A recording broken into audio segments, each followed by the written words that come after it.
Olá, tudo bem? Boa noite. Nós vamos estar fazendo aqui mais um trabalho de análise e refutação de algumas mensagens. O vídeo aqui não é tanto uma mensagem, são dois reverendo proseando em relação ao dízimo.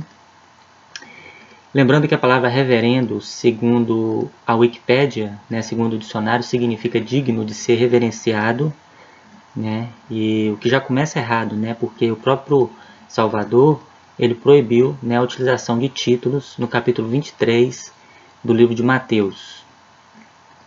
O nosso intuito aqui não é falar mal, não é atacar pessoalmente o lado de ninguém, até porque eu não conheço a pessoa dos pastores que estão aqui envolvidos, e a nossa luta não é contra a carne, mas nós estamos aqui nesse trabalho de analisar, refutar, simplesmente para estar mostrando para vocês até onde vai o engano, como que é feito o engano, até mesmo para vocês usar isso como uma arma de defesa.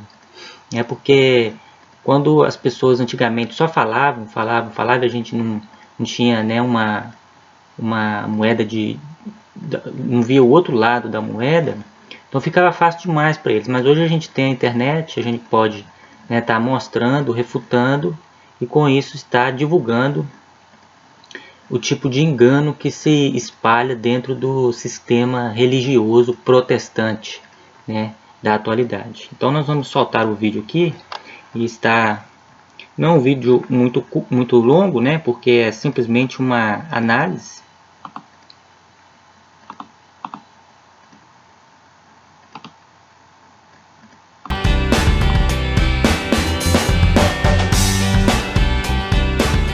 Ei, gente boa! Olha quem está aqui. Coisa boa, hein? Privilégio, príncipe. Sala de prosa, trazendo para você uma conversa boa para te aproximar perto do Senhor Jesus, que sem Ele não há vida. Um texto da Bíblia aqui, mestre. Eita, vamos lá. Bom, ele disse que vai trazer uma palavra ali para aproximar perto do Senhor, Só que eles vão falar de dízimo, vão falar de dinheiro, Então, assim, já está condicionando a presença de Deus entre o homem e Deus e condicionando o dinheiro. Tragam todos os dízimos à casa do tesouro para que haja mantimento na minha casa. Ponham-me à prova nisso, diz o Senhor dos Exércitos, se eu não lhes abrir as janelas do céu e não derramar sobre vós bênção sem medida. Velho Testamento? É. Mas o Velho Testamento é a palavra de Deus também. Está valendo? Está valendo. Você viu eles dizendo que o Velho Testamento é a palavra de Deus também e está valendo. Inclusive eles dão até uma risadinha, tipo assim, vamos usar ao nosso favor. Ou seja, parece que eles não sabem a diferença de lei e graça, parece que eles não sabem a diferença de Antigo Testamento com o Novo Testamento. Ou seja, em que mundo essa cristandade está vivendo hoje? Eles estão vivendo na lei, ou eles estão vivendo na graça, ou eles estão misturando as duas coisas? Que dispensação que eles estão vivendo na atualidade, Ou seja, a igreja, você vê a igreja cristã que surgiu, não em Malaquias, mas em Atos capítulo 2, você vê lá dizendo lá em Atos 2:42 que a igreja perseverava na doutrina dos apóstolos.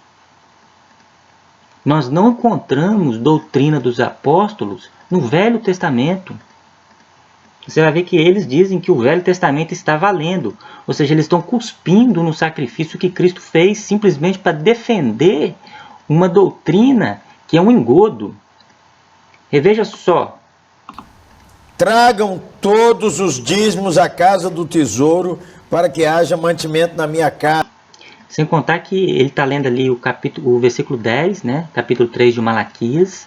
Eu fiz um estudo completo, creio eu que é um dos estudos mais completos sobre dízimo. Nós estudamos o capítulo completo de Malaquias, nós lemos versículo a versículo, lá fica provado que quem roubava eram os sacerdotes, quem estava afastando do caminho eram os sacerdotes, uma vez que o próprio sacerdote, ele é que era responsável pelo culto, de fazer o sacrifício, era o sacerdote que era responsável pelas oblações. Então, os sacerdotes tinham essa responsabilidade porque eles, antes de Cristo, eles eram mediadores entre Deus e os homens, né? O sumo sacerdote. Mas hoje nós temos Cristo, que é o nosso mediador. Então, na época em que Malaquias trouxe essa repreensão, era toda para eles. Se você ler o versículo 1 do capítulo 2, você vai ver: agora, ó sacerdote, este mandamento toca a vós. Roubará o homem a Deus, todavia vós.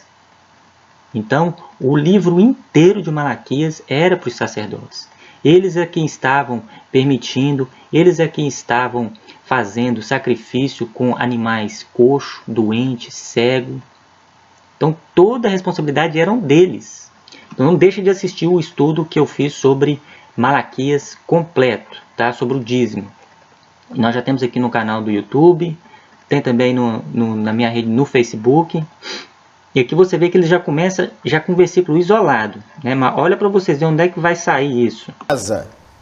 Ponham-me à prova nisto, diz o Senhor dos Exércitos, se eu não lhes abrir as janelas do céu e não derramar sobre vós bênção sem medida.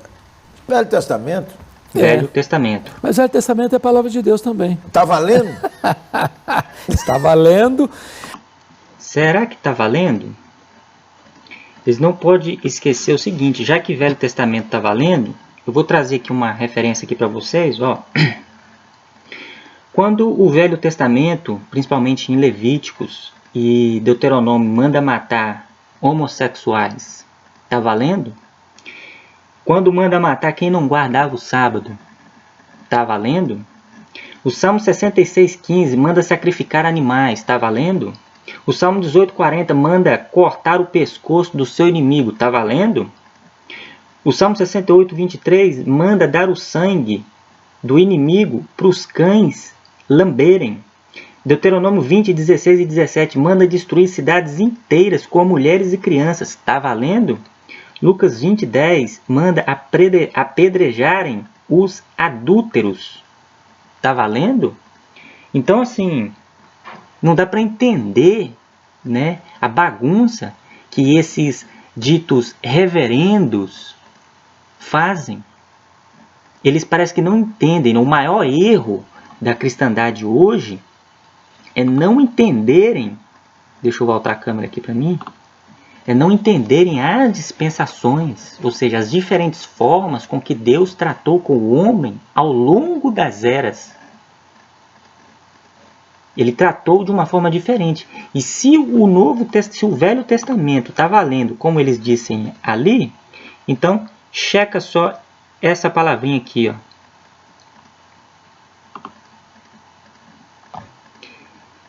Você vai ler na sua Bíblia aí, ó, 2 Coríntios, capítulo 3, versículo 12, do 12 ao 17. Está um pouquinho pequenininho aqui para mim, que eu estou tendo que ler na tela do software, mas você vai conseguir ler direitinho aí, ó. Tendo, pois, tal esperança, usamos de muita ousadia ao falar, de muita ousadia no falar, e não somos como Moisés, que punha um véu sobre a sua face, para que os filhos de Israel não olhassem firmemente para o fim daquilo que era transitório. Mas os seus sentidos foram endurecidos, porque até hoje o mesmo véu está por levantar na lição do Velho Testamento. Então esses homens estão com o velho ainda na face. O qual foi por Cristo abolido. Eu vou ler de novo. Mas os seus sentidos foram endurecidos, porque até hoje o mesmo véu está por levantar na lição do Velho Testamento, o qual foi por Cristo abolido. E até hoje, quando é lido Moisés, ou seja, quando eles lêem o Antigo Testamento, o véu está posto sobre o coração deles. Mas quando se converterem ao Senhor, então o véu se tirará. Ora, o Senhor é Espírito, e onde está o Espírito do Senhor, aí há liberdade. Então, sempre quando eles trazem para a dispensação atual qualquer preceito da lei, qualquer preceito do Antigo Testamento, da lei de Moisés, eles estão com o véu na face. Ou seja, aqui está dizendo que eles precisam se converter ao Senhor para que o véu seja tirado. E para complementar mais ainda, deixa eu colocar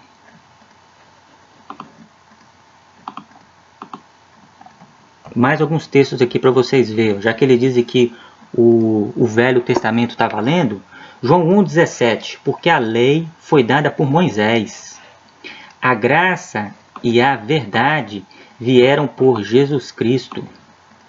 Hebreus 8, do 5 ao 13, os quais servem de exemplar e sombra das coisas celestiais, como Moisés divinamente foi avisado, estando já para acabar o tabernáculo, porque foi dito: olha, faz tudo conforme o modelo que no monte se mostrou. Mas agora alcançou o ministério tanto mais excelente, quanto é mediador de um melhor concerto, que está confirmado em melhores promessas. Deixa eu ver aqui onde é que eu parei. Em melhores promessas, porque se aquele primeiro, então está falando do primeiro concerto, fora irrepreensível, nunca se teria buscado lugar para o segundo concerto, o Novo Testamento, né? Então prova que o primeiro ele não era irrepreensível, porque se ele fosse irrepreensível, não haveria necessidade de um segundo concerto.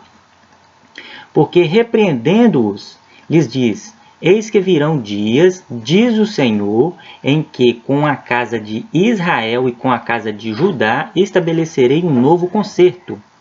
Novo concerto. Isso está escrito sobre o novo concerto. Não segundo o concerto que fiz com seus pais no dia em que os tomei pela mão, para os tirar da terra do Egito. Como não permaneceram naquele meu concerto, eu para eles não atentei, diz o Senhor. Porque este é o concerto que depois daqueles dias farei com a casa de Israel, diz o Senhor. Porei as minhas leis no seu entendimento, e em seu coração as escreverei.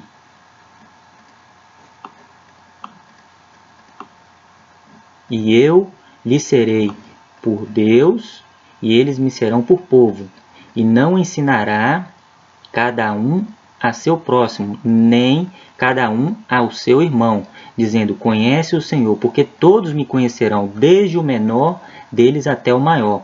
Porque serei misericordioso para com suas iniquidades, e de seus pecados e de suas prevaricações não me lembrarei mais, dizendo: novo concerto envelheceu o primeiro. Ora, o que foi tornado velho, o Velho Testamento, e se envelhece, perto está de acabar. Cristo já veio. Atos capítulo 13, do 37 ao 39, para corroborar mais ainda. Mas aquele a quem Deus ressuscitou nenhuma corrupção viu, seja-vos por notório, varões e irmãos, que por este se vos anuncia a remissão dos pecados, e de tudo o que pela lei de Moisés, não pudeste ser justificados, por ele é justificado todo aquele que crê. Porque tendo a lei a sombra, olha o que era o Antigo Testamento, sombra dos bens futuros. Ou seja, mas quando fala de dinheiro, ele diz que está valendo. Aí já não é mais sombra, né? E não a imagem exata das coisas, nunca pelos mesmos sacrifícios que continuamente se oferecem cada ano, pode aperfeiçoar os que a eles se chegam. Hebreus 9:15. E por isso é mediador do Novo Testamento, para que, intervindo a morte para a remissão das transgressões que havia debaixo do Primeiro Testamento, os chamados recebam a promessa da herança eterna. Porque onde há testamento, necessário é que intervenha a morte do testador. Ou seja, haveria necessidade de Cristo morrer para que houvesse um novo testamento. Porque um testamento tem força onde houve morte. Ou terá ele algum valor enquanto o testador vive? Hebreus 10, 26.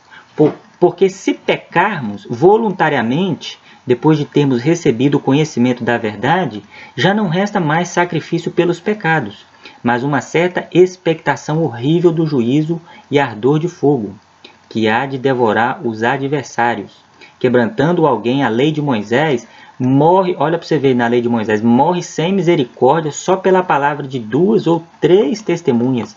Pela boca de 2 ou 3 testemunhas, né? Qualquer pecado, seja ele adultério, seja ele qual fosse, poderia matar ali. De quanto maior castigo cuidais, vós será julgado merecedor aquele que pisar o Filho de Deus e tiver por profano o sangue do testamento, com que foi santificado, e fizer agravo ao Espírito da graça, porque bem conhecemos aquele que disse, minha é a vingança, e eu darei a recompensa, diz o Senhor. E outra vez o Senhor julgará o seu povo. Horrenda coisa é cair nas mãos do Deus vivo. Efésios 3:1. Por esta causa, eu, Paulo, sou prisioneiro de Jesus Cristo por vós, os gentios, se é que tendes ouvido a dispensação da graça de Deus, que para convosco me foi dada, como me foi este mistério manifestado pela revelação, como acima em pouco vos escrevi, pelo que, quando lerdes, podereis perceber a minha compreensão do mistério de Cristo, o qual noutro século não foi manifestado aos filhos dos homens, como agora tem sido revelado pelo Espírito aos seus santos apóstolos e profetas, a saber que os gentios são co-herdeiros e de um mesmo corpo, e participantes da promessa em Cristo pelo Evangelho. Somos participantes da promessa em Cristo, não pelo Antigo Testamento, por Malaquias, seja lá qual for o livro, mas pelo Evangelho, do qual fui feito ministro, pelo dom da graça de Deus, que me foi dado segundo a operação do seu poder. A mim, o mínimo de todos os santos, me foi dada esta graça de anunciar entre os gentios. Jesus pregou para os judeus, Paulo veio e trouxe o Evangelho para nós gentios, para o mundo inteiro, por meio do Evangelho, as riquezas incompreensíveis de Cristo, e demonstrar a todos qual seja a dispensação do mistério, que desde os séculos esteve oculto em Deus, que tudo criou, para que agora pela Igreja a multiforme sabedoria de Deus seja conhecida dos principados e potestades nos céus, segundo o eterno propósito que fez em Cristo Jesus, nosso Senhor, no qual temos ousadia e acesso com confiança pela nossa fé nele. Hebreus 3, do 1 ao 6. Pelo que, irmãos santos, participantes da vocação celestial, considerai Jesus Cristo, apóstolo e sumo sacerdote da nossa confissão, sendo fiel ao que o constituiu, como também o foi Moisés em toda a sua casa. Porque ele é tido por digno de tanto maior glória do que Moisés, porquanto maior honra do que a casa tem aquele que a edificou. Porque toda a casa é edificada por alguém, mas o que edificou todas as coisas é Deus. E na verdade Moisés foi fiel em toda a sua casa, como servo para testemunho das coisas que se haviam de anunciar. Mas Cristo como filho sobre a sua própria casa, a qual casa somos nós, se tão somente conservarmos firme a confiança e a glória da esperança até o fim. Hebreus 9, 11. Mas vindo Cristo, o sumo sacerdote dos bens futuros, por um maior e mais perfeito tabernáculo, não feito por mãos humanas, isto é, não desta criação. Mateus 11, 28. Vinde a mim, todos os que estáis cansados e oprimidos, e eu vos aliviarei. Ou seja, aliviar daquela lei. Gálatas 3, 24 ao 27. De maneira que a lei nos serviu de aio, o Antigo Testamento nos serviu de aio, para nos conduzir a Cristo, para que pela fé fôssemos justificados. Mas depois que Cristo ou a fé veio, já não estamos debaixo do Antigo Testamento, do aio. Porque todos sois filhos de Deus pela fé em Cristo Jesus. Porque todos quantos fostes batizados em Cristo, já vos revestistes de Cristo.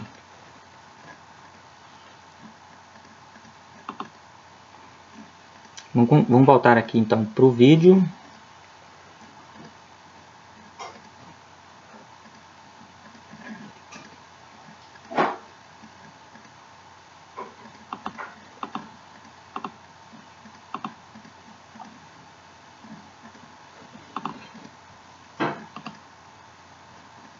Até porque esse assunto aí hoje é um assunto assim que eles batem muita gente, né? Eles batem contra, né? Bate contra. Alguns. Agora, só é contra o dízimo quem não é dizimista. Deve estar dando mais. Porque quem é dizimista não é contra. Olha para vocês verem, já outro engano. Porque aqui nós estamos trazendo, e eles sabem disso, nós estamos trazendo aqui fundamentos, né? Ele diz que só é contra o dízimo quem não dá o dízimo. Quem dá o dízimo não é contra. O negócio que acontece é que quem dá o dízimo é porque ainda está sendo enganado por eles. É porque eles não têm compromisso com a verdade. É porque eles não falam a verdade para o povo. Porque senão vai esvaziar o cofre deles, o bolso deles. Então, é uma visão completamente errada. Não, esse argumento que está dando mais é papo furado. Você acha que não? Totalmente papo furado. Isso é a pessoa que gosta do dinheiro. Avarento, avarentão. Agora, Você é dizimista, mestre? eu sou, com muita Desde quando? alegria, Desde desde que sou crente. Ensina isso a vida inteira. Sempre. E nunca teve um dia de arrependimento. Louvado seja Louvado seja Deus. Varão, de vez em quando eu falo assim no conselho nosso, assim, nós vamos orar sobre o assunto, o conselho da igreja ou a reunião pastoral. Irmão, você é dizimista? Ué, pastor, o assunto é ou não? Não. Aí, de vez em quando, eu peguei ele na liderança, disse, pastor, isso mesmo não dei, não. Dei, irmão. Isso é princípio de fidelidade, não é não? É. Por que será que o cara é contra? Você falou que ele é contra porque talvez ele não dê. Primeiramente é o seguinte, eu acho que é contra. Pode ser por amor ao dinheiro mesmo. Por amor ao dinheiro mesmo. Porque a avareza é uma luta do coração. Veja bem. Tá vendo aqui? Ele já está julgando o caráter das pessoas, dizendo que a pessoa não dá o dízimo porque ele tem amor ao dinheiro, né? Então você já vê que eles já se colocam na posição de Deus, né? De ler os pensamentos das pessoas.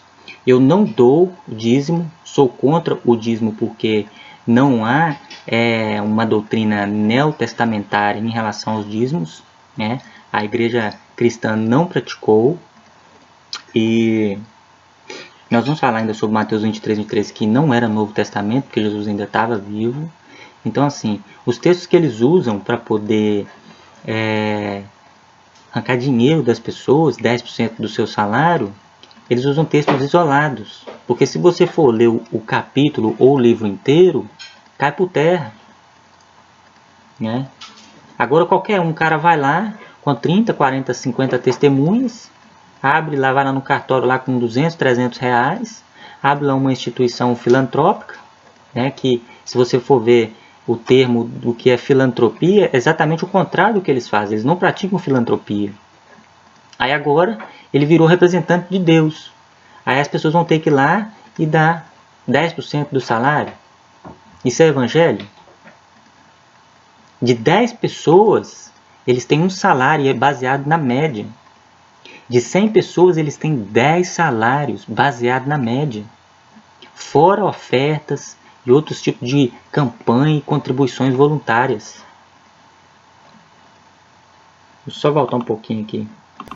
Isso é princípio de fidelidade, não é não? Por que Esse será que o camarada- cara é contra? Você falou que ele é contra porque talvez ele não dê. Primeiramente é o seguinte, eu acho que é contra. Pode ser por amor ao dinheiro mesmo.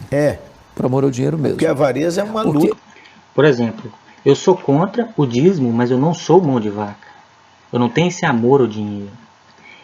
Eu não sou contra o dízimo, não é para poder ser a mão fechada.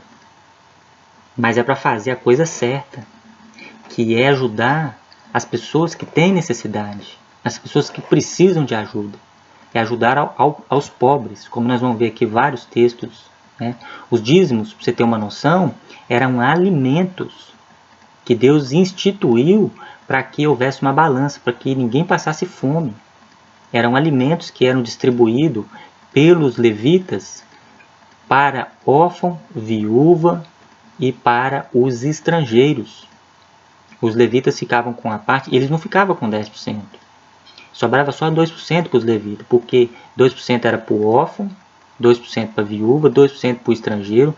Essa soma que eu fiz está no nosso estudo completo sobre o dízimo. Tá? Você não pode deixar de ver. Então, assim, a gente deixa de dar esse dízimo, dar esse dinheiro que está indo para um homem, que é um BR como nós, que não é melhor do que nós. Por que eu teria que dar 10% para um outro homem do meu dinheiro? Ele agora é um Deus por acaso? Por acaso ele é algum faminto? Porque de comedor de arroz e feijão e cagador de merda fedorenta, para cagador de merda fedorenta, eu fico com o meu dinheiro mesmo. Para que eu tenho que dar para um outro bunda rachado igual eu? Por que ele tem que administrar o meu dinheiro? Deus colocou ele acima de mim para poder ele tirar de mim? Que evangelho é esse? Desculpa a comparação, mas é necessário fazer uma comparação dessa para vocês entenderem. De BR para BR, eu fico eu mesmo com o meu dinheiro. Coração, veja bem, e sabe quem tem mais dificuldade de entregar o dízimo?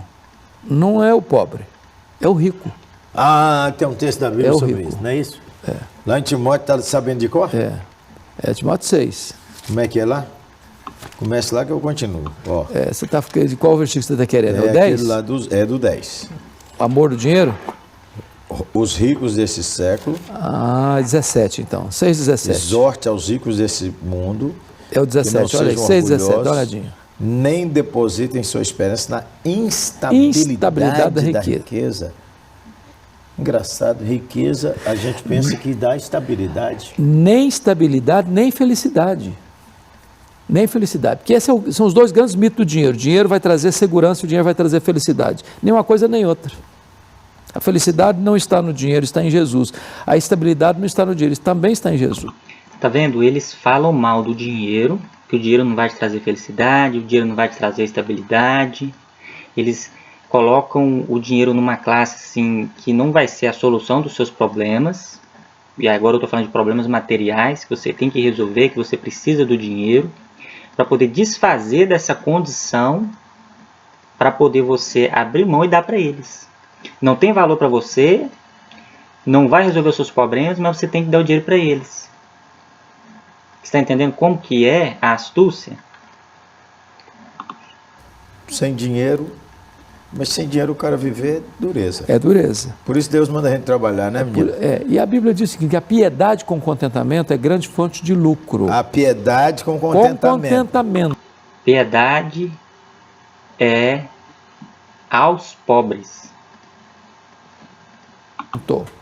Porque o camarada pode morar num lugar simples, pode ter vestir uma roupa simples e ter paz no coração, e dormir em paz. E ter um carro ou não ter o carro. E dorme em paz. Ter a casa própria ou não ter a casa própria. E dorme em paz. Mas é de Jesus. Aí ele tem paz. Você conhece ou conheceu crentes assim, pobres, dizimistas? Conheço muitos. Que dão com alegria. E vou lhe dizer uma... Olha para vocês verem, você conheceu crentes pobres que são dizimistas? Ele diz, conheci e conheço muitos. Olha para você ver, porque eles ainda vão usar ainda, você vai ver, aquele famoso versículo lá de Malaquias, né? Fazer prova de mim, se eu não vos abrir as janelas do céu, etc e tal. Olha para vocês verem, já que eles vão usar, por que agora não teria que usar com esses pobres, que são dizimistas, que são pobres? Por que não fazer a prova com Deus então? Para Deus abrir a janela e não ser mais pobre. Pode ter vestir uma roupa simples e ter paz no coração, e dormir em paz. E ter um carro ou não ter o carro. E dorme em paz. Ter a casa própria ou não ter a casa própria. E dorme em paz. Mas é de Jesus. Aí ele tem paz. Você conhece ou conheceu crentes assim, pobres, dizimistas? Conheço muitos. Que dão com alegria. E vou lhe dizer uma coisa. Ou estão dando para ver se... Pessoas que moraram e moram, às vezes, no lugar mais simples possível. A casa deles era um lugar de refrigério para eles e para muitos. Já tive em casa assim. Agora, deixa eu dizer uma coisa sobre dízimo que me marca muito. Porque às vezes as pessoas, não, mas Jesus meteu o pau no dízimo. Está lá em Mateus 23. Ai de vós, escribas e fariseus, que dais o dízimo, do endro, da hortelã e do cominho. E ficam só nisso. Mas Jesus, esquece que Jesus diz, ai de vós, escribas e fariseus, que dais o dízimo do endro, da hortelã e do cominho, e negligenciais o principal da lei, que é a justiça, a misericórdia e a fé. Devia fazer essas coisas, exercer justiça, misericórdia e fé, sem omitir aquelas, sem omitir os dízimos. Porque o argumento de que eu entrego o dízimo porque é da lei, então eu também estou isento de exercer misericórdia, justiça e fé, porque também são da lei. E também posso vingar a mim mesmo. Também da lei. Também é da lei. E posso deixar o próximo para lá. Amar o próximo também é da lei. E também... Não ter outro Deus, não fazer mais cultura, honrar pai e mãe também é da lei. Larga para lá. Larga para lá. Tudo. Tudo. E aí vai viver de quê, hein? Seu evangelho para um monte de gente boa. Eu vou mostrar onde é que está o evangelho então, gente boa. E é o evangelho mesmo que nós vamos usar, porque vocês utilizando o Antigo Testamento, vocês acabaram agora de rasgar da Bíblia de vocês a carta aos Hebreus, Gálatas, Romanos. Eu espero que essas 3 cartas não estejam na Bíblia de vocês. Porque essas 3 cartas, ela vai responder exatamente isso que vocês estão fazendo aí. Já que vocês estão citando, né? Olha para você ver a comparação que eles estão fazendo. Eles estão dizendo o seguinte: se em Mateus 23, 23 diz, minha câmera está desfocada, se Mateus 23, 23 diz que eles deveriam praticar a justiça, a bondade, a misericórdia e a fé sem omitir aquelas que era dar o dízimo, do endro, da hortelã e do cominho, então se não é para dar o dízimo, também não é para praticar a justiça, a bondade, a misericórdia e a fé. É essa chave que eles estão utilizando, né? A única coisa que eles não sabem, você que é pastor também está aí me assistindo, não sabe, é que Mateus 23, 23 não é Novo Testamento, como ele citou ali. Não é Novo Testamento. E eu vou provar. Vou começar com uma comparação. Por exemplo, você tem um casal de filhos e você resolve ir no cartório fazer um testamento. Você tem uma casa no valor de 200 mil e você tem na sua conta bancária lá 150 mil dólares. Vou fazer uma comparação. A sua filha mais nova está pensando em estudar. E o seu filho mais velho está pensando em casar. Então você vai lá no cartório e fala assim: eu quero fazer um testamento. Eu vou deixar para o meu filho mais velho a minha casa de 200 mil e vou deixar para minha filha mais nova que está pensando em estudar o dinheiro que eu tenho na conta bancária, 150 mil. Aí quando você chega em casa, o teu filho já está lá com a sua malinha do lado de fora e falou: pai, aqui agora o senhor não entra mais, essa casa é minha. E a sua filha já fala assim: vão lá no banco lá para eu poder tirar os meus 150 mil. Você acha que eles vão poder fazer isso? Não, né? Por quê? Porque você ainda está vivo. Aquele testamento que você fez só vai ter validade quando você morrer. Mateus 23, 23. Jesus está vivo ou Jesus está morto? Se Jesus está vivo, ainda não havia Novo Testamento. Entanto, ele estava vivendo na época da lei, falando para um povo que estava debaixo da lei e que tinha que cumprir aquela lei. Entende? E o outro, ele não está instituindo o dízimo, já era instituído pela lei de Moisés. Ele está trazendo uma repreensão aos hipócritas dos fariseus, que eles estavam fazendo práticas de coisas que não era nem mencionado na lei, que eles estavam dando dízimo de temperos, especiarias, endro, hortelã, cominho. Só que o que tinha mais peso na lei, o primeiro lugar que tinha na lei na época, que era a justiça, a misericórdia, a bondade, eles não estavam praticando aquilo ali. Então Jesus fala, olha, é época da lei, é tempo da lei, eu ainda estou vivo, vocês têm que cumprir o que tem mais peso. Jesus sempre colocou o dízimo, mesmo na época da lei, em segundo, em terceiro, em último plano. Porque ele estava vindo para um processo de transição, mas sempre trazendo a justiça, a bondade, a misericórdia. Então ele falou, vocês têm que cumprir o que tem mais peso na lei e sem omitir as demais, porque é lei. Então, agora, checa só esses versículos aqui para vocês verem o engano.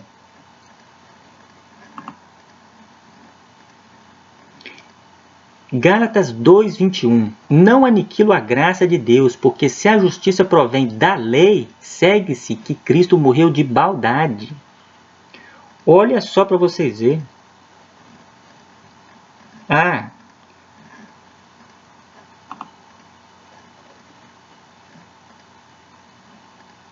Deixa eu pegar o outro aqui. Deixa eu ver se é esse. Olha aí, já que eles dizem que se não cumprir a questão do dízimo, né? Então, não ia ter que cumprir a justiça, a misericórdia, a fé. Gálatas 5, 13 e 14. Porque vós, irmãos, fostes chamados à liberdade. Não useis então da liberdade para dar ocasião à carne, mas servi-vos uns aos outros pela caridade. Porque toda a lei se cumpre numa só palavra. Nesta, amarás ao teu próximo como a ti mesmo. Está vendo que o que ele citou lá, a justiça, a misericórdia, a fé, então não deveria cumprir? Olha, toda a lei se cumpre numa só palavra. Amarás o teu próximo como a ti mesmo. Quando você ama o teu próximo, você está cumprindo toda a lei. Então, mais um aqui, ó.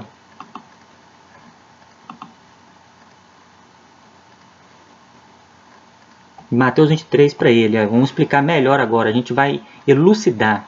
Romanos 13:8. A ninguém devais coisa alguma, a não ser o amor com que vos ameis uns aos outros, porque quem ama aos outros cumpriu a lei. Então aqui o Senhor Jesus já tinha morrido, já tinha começado definitivamente a era da graça. Esses caras estão vivendo na época da lei. Romanos 13, 9 e 10. Com efeito, não adulterarás. Olha, ele vai citar a lei. Você lembra que ele citou lá justiça, misericórdia, fé? Olha que Paulo citando aqui, ó.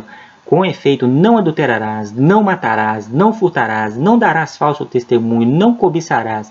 E se há algum outro mandamento, justiça, misericórdia, fé e bondade, tudo nesta palavra se resume: amarás ao teu próximo como a ti mesmo. O amor não faz mal ao próximo, de sorte que o cumprimento da lei é o amor. Então está dando para entender que agora o único mandamento é aquele que Cristo diz, né? Eis que então, novo o camarada, mandamento vos dou. ele é contra o dízimo seletivamente. Ele disse, eis que um mandamento novo eu vos dou, amarás o teu próximo como a ti mesmo. Seus próprios interesses. Agora, Jesus referendo o dízimo. Devis praticar isso, Tá vendo? justiça, misericórdia e fé, e também o dízimo, não o dízimo, não.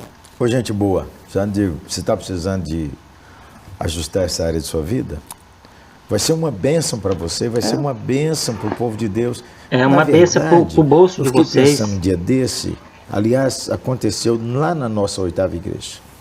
Um homem foi entregar seu envelope de dízimo e eu vi ele chorando. Fiquei assim um pouco preocupado. O que será que está passando na alma desse varão? Porque eu sei que ele passou lutas profissionais há alguns meses. Aí eu encostei e abracei com ele e falei, está tudo bem. Ele disse, tudo bem, meu pastor. Eu estou orando aqui e agradecendo ao Senhor. Porque se não fosse o sacrifício de Jesus, eu não poderia chegar aqui para entregar com tanta alegria meu dízimo e minha oferta missionária. Eu só estou aqui porque Jesus abriu esse caminho para mim. Deus me aceita como ofertante. Aí fiquei muito emocionado com a honra dessa hora. Ou seja, Jesus veio, passou tudo que ele passou, morreu, para hoje você mesmo ir ali no cartório, abrir uma instituição sem fins lucrativos, e as pessoas ir lá dar dinheiro para você. Então, você sabe qual é a mensagem, a pregação dos pastores hoje é essa. Eles pregam 40, 50 minutos e no final se resume tudo em: bota a mão no bolso e dá dinheiro para mim. Vamos ver só mais alguns aqui, ó.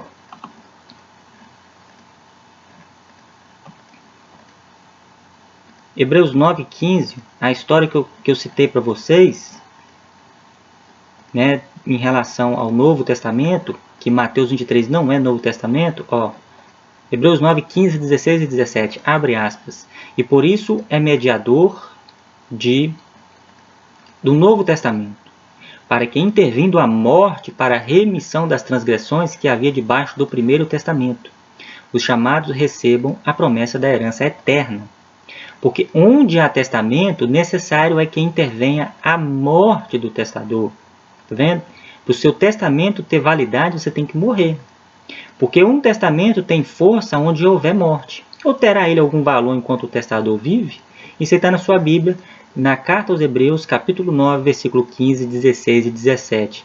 Isso prova que Mateus 23, 23 não é Novo Testamento. Jesus está vivo. Testamento só tem validade quando morre o testador. Entende? Quem colocou aquela página branca entre Malaquias e Mateus escrito no Novo Testamento foi a Igreja Católica. Portanto, aquilo ali é um período intertestamentário. Vamos ver mais alguns versículos aqui. Esse aqui acho que nós já lemos, né?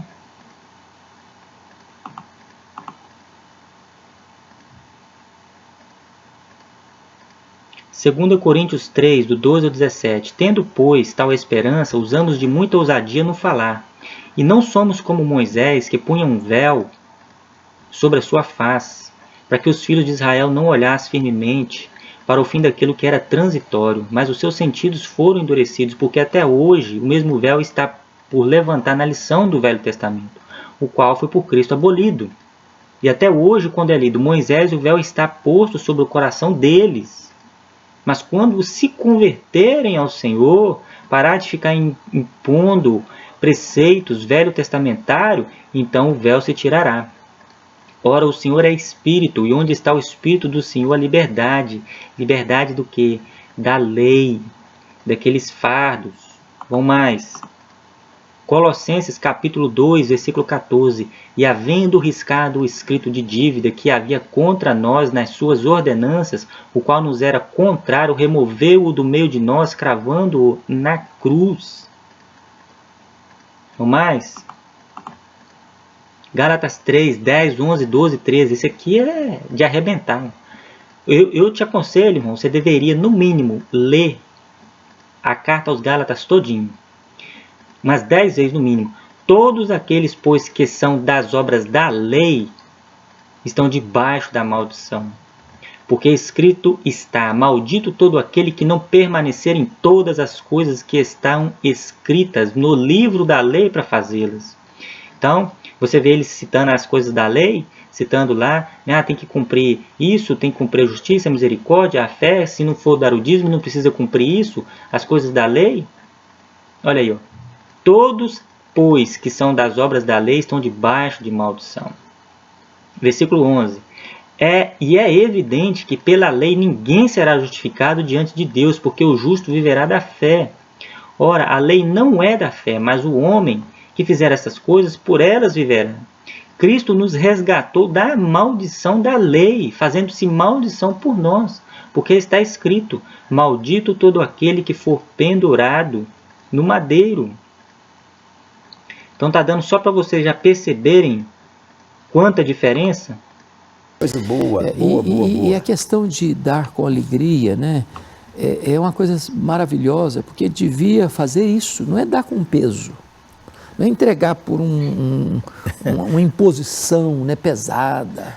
Você já ouviu uma frase assim? Vocês estão querendo meu dinheiro, só meu dinheiro que essa igreja quer. Já ouviu isso, né? Já. Responde aí que eu tenho uma resposta também. Responde aí. Bom, é bem verdade que tem muita igreja por aí afora que passa essa imagem, que só quer o dinheiro do cara. Né?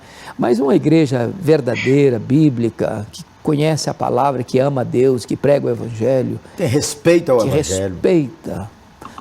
Então conta a verdade para o povo. igreja verdadeira, bíblica, eles dividiam tudo, está em Atos capítulo 2.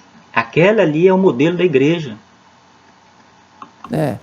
Você não pode deixar de ensinar sobre o dízimo. Eles nunca falam, você não pode deixar de ensinar sobre a graça, você não pode deixar de ensinar sobre Cristo, mas o dízimo você não pode deixar de ensinar. É sempre o dinheiro. Agora, um dia desse, o cara falou comigo: vocês estão querendo é meu dinheiro aqui nessa igreja? Aí eu falei com ele: ô gente boa, nem tanto dinheiro você tem assim. Aí eu falei com ele: varão, como é que o Deus que é dono de tudo, varão, aceita você participar? Aceita você e eu participar. É dono de tudo, varão. Nunca pensou na sua cabeça assim, como é que Deus me convida para realizar uma coisa junto com ele, quando ele pode realizar sozinho? Privilégio nosso. Privilégio. Tá, Deus é dono de tudo. Vou só repetir aqui, só para vocês entenderem. Ó, Varão, um dia desse, o cara falou comigo: vocês estão querendo é meu dinheiro aqui nessa igreja? Aí eu falei com ele: ô gente boa, nem tanto dinheiro você tem assim. Aí eu falei com ele: ainda varão, faz graça. como é que o Deus que é dono de tudo, varão, Dono de aceita tudo. você participar? Aceita você e eu participar. É dono de tudo, varão. Nunca pensou na sua cabeça assim, como é que Deus me convida para realizar uma coisa junto com ele, quando ele pode realizar sozinho? Privilégio nosso. Ou seja, Deus é dono de tudo mesmo. E ele construiu tudo, construiu o mundo, o universo, Gênesis capítulo 1, sem precisar de um tostão seu, sem precisar de dinheiro, sem precisar do nosso dinheiro, sem precisar da nossa ajuda, sem precisar de nada. Mas misteriosamente agora ele precisa do teu dinheiro para poder manter a obra dele em pé. Né? Um pequeno vírusinho que surgiu aí no mundo, nessa pandemia aí, fechou as igrejas tudinho, os templos tudo fechado. E aí? Deus está submisso ao vírus, ou será que isso é obra do homem? Porque se fosse obra de Deus, a obra de Deus ela não para. Mas essa está parada porque isso não é obra de Deus, isso é obra do homem. Depende de dinheiro. Está submisso a um vírus. Deus não está submisso a vírus, Deus não está submisso a dinheiro. Olha aqui, ó. Atos capítulo 17, 24 e 25. O Deus que fez o mundo e tudo que nele há. Tá vendo? Ele fez mesmo, ele é dono de tudo.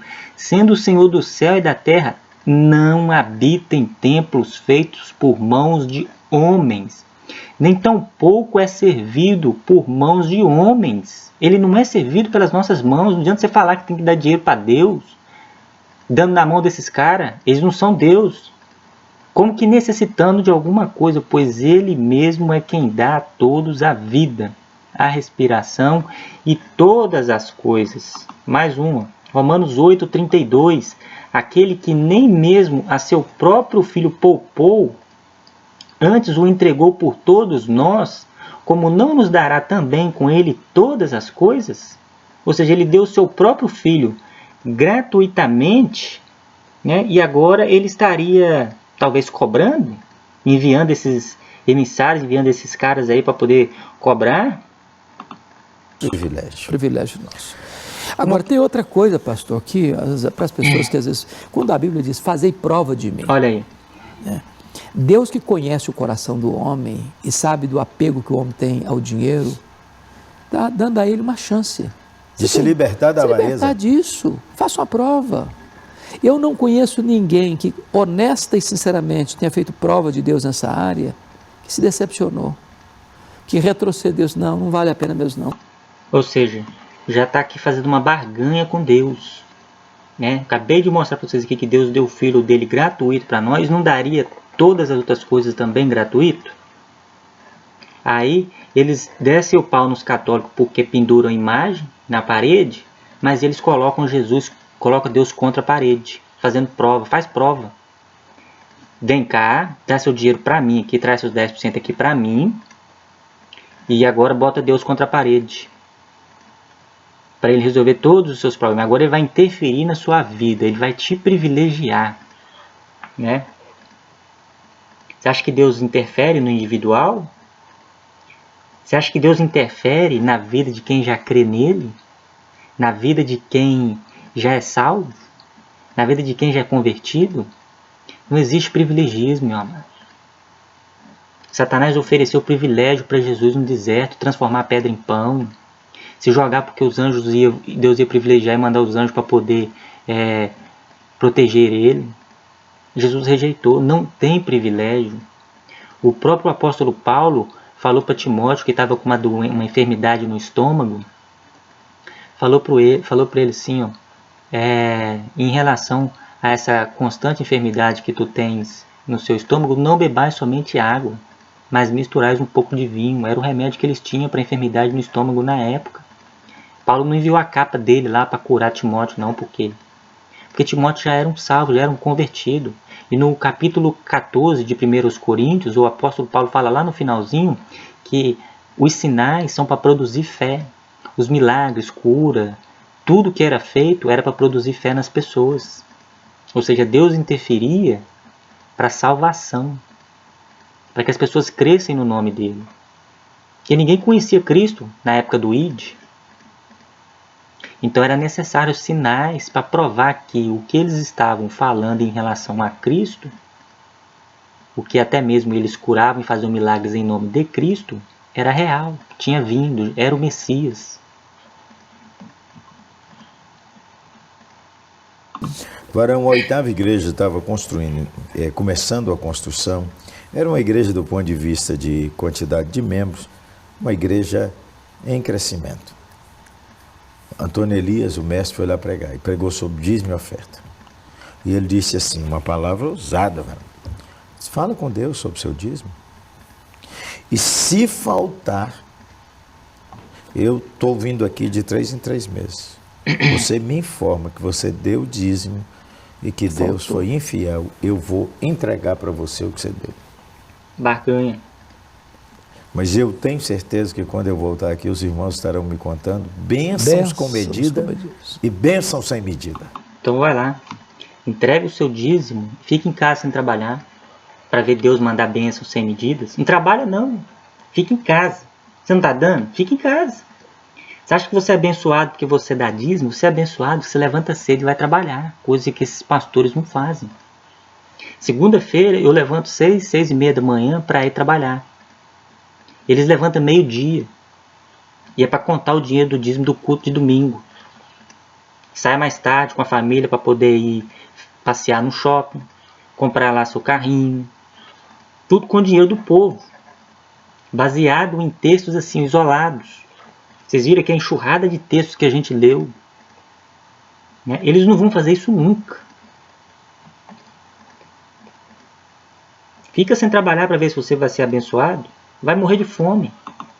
É por aí. Uma palavra final para encorajar alguém a descansar no Senhor. Olha o que Tiago disse.